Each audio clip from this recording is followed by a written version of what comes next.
चला तर आज खुसखुशीत भाकरवडी बनवू।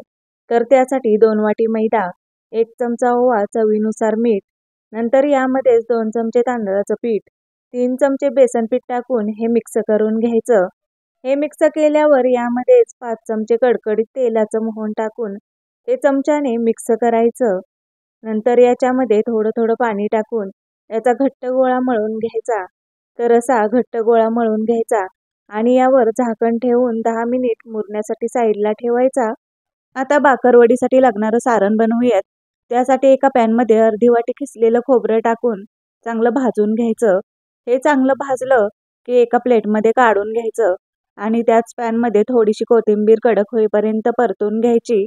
अशी कडक झाली की ती सुद्धा काढून घ्यायची। त्याच पॅनमध्ये 2 चमचे बडीशेप, 2 चमचे धने, 2 चमचे जिरे, 1 चमचा खसखस, 2 चमचे पांढरे तीळ टाकून चांगले भाजून घ्यायचे।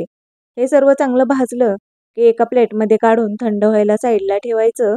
आता मिक्सरच्या भांड्यामध्ये खोबरं, कोथिंबीर वाटून घ्यायची आणि यामध्ये हे सर्व भाजलेले जिन्नस टाकून घ्यायचे।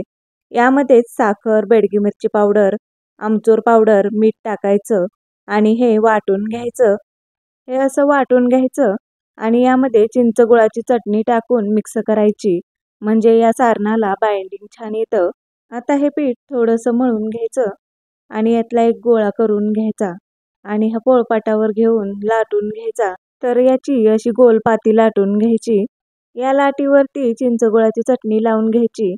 चिंच गुळाची चटणी लावून झाली की मग यावरती आपण जे सारण बनवलं आहे ते सारण चांगलं व्यवस्थित पसरवून घ्यायचं आणि मग हे असं फोल्ड करून घ्यायचं। लास्टला यावरती चिंच गुळाची चटणी लावून घ्यायची आणि हे असं यावरती चिकटवून घ्यायचं आणि याचे असे सुरीने काप करून घ्यायचे। यातली एक लाटी घेऊन ही अशी हाताने प्रेस करून घ्यायची। अशाच सर्व लाट्या प्रेस करून घ्यायच्या आणि ह्या एका प्लेटमध्ये काढून घेऊयात। तर अशाच सर्व लाट्या मी तयार करून घेतल्या आहेत। तर या आपण तेलामध्ये एक एक करून सोडून घेऊया।